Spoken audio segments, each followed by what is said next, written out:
What's up, guys? So something that comes up every once in a while in the group and people that I'm working with that are quitting drinking alcohol and getting sober is that it can be a lonely journey.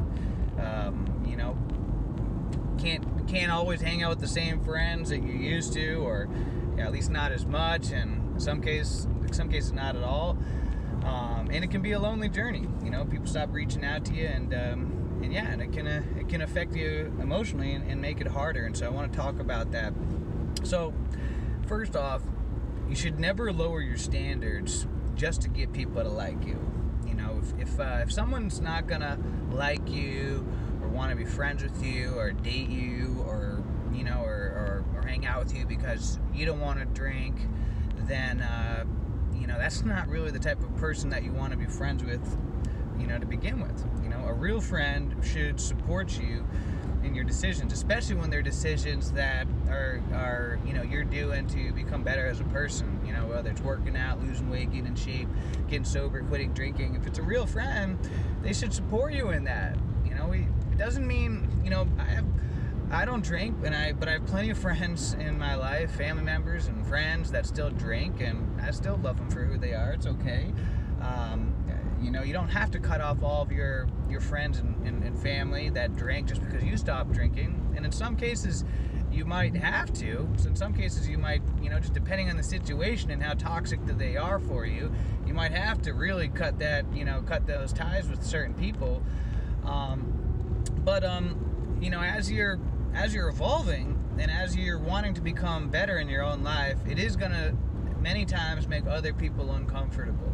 Change unconsciously makes people uncomfortable due to safety mechanisms. That's how our brain was developed from thousands of years ago. It wasn't always safe to eat an unknown berry, or a mushroom, or, because that might mean death, so change wasn't always safe for the tribe, or going, over a mountain to the other side where you weren't familiar. All of a sudden you might get eaten by a bear or a lion. And so we've been, our brain still operates the way that it did a long time ago to keep us safe and to resist change, to be in that sheep almost kind of mentality. And so the other sheeps aren't going to like it when you want to break away from the herd, even though it might not even affect them and you're just doing something for you.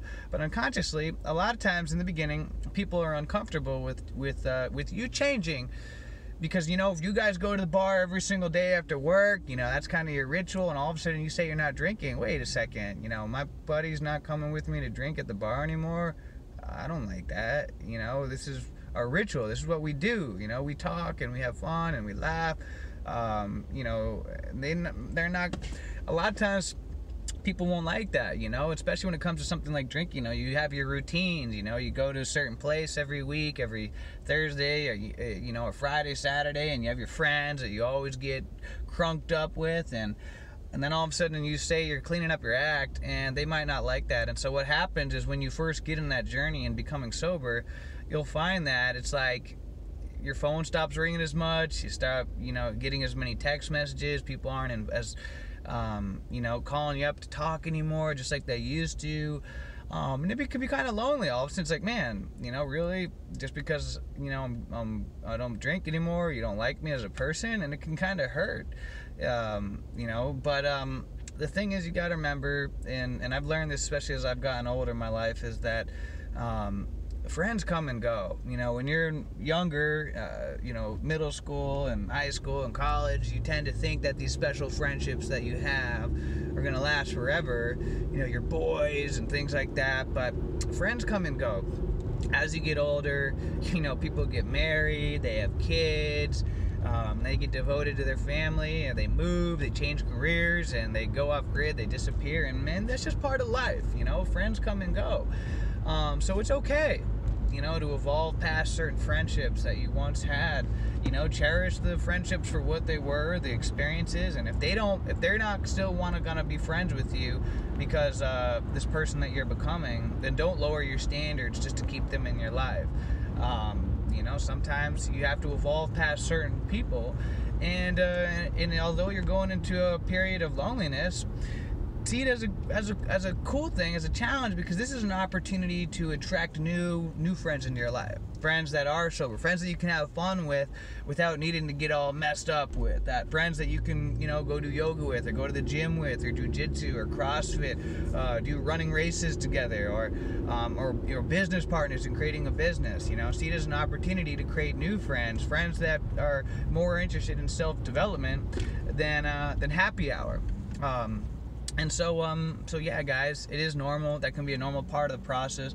That loneliness, the sadness of, you know, of losing friendships. But, you know, ultimately we become like the type of people that we surround ourselves with. So, you know, if a lot of your friends, their priorities are drinking and partying, and every single weekend they're out there going getting wasted, or they go to happy hour every day after work, birds of a feather flock together, and we become like who we surround ourselves with. So it might be a good thing to start to remove yourself from certain social circles, go through that period of loneliness until you you know, create new social circles. And it doesn't, again, mean you have to cut these people off completely, but it might be a good idea to you know, at least reduce your interactions with them, so that you can give it a chance to be able to fill that you know, that social void with in creating a new void, because, you know, again, who you surround yourself with and who you hang out with is what, like, you're gonna become like as a person. And so if you're always hanging out with people that like to party, drink all the time, then that's gonna rub off on you. But if you're hanging out with people that are into their health, that are into working out, exercise, that are interested in into self-improvement and becoming the best version of themselves, the types of people that can have fun and laugh and enjoy life sober, then, you know, that's going to rub off on you as well. So with that being said, guys, hope you have a great day, a great week, a great month, a great year. Let's make it a great life. See ya.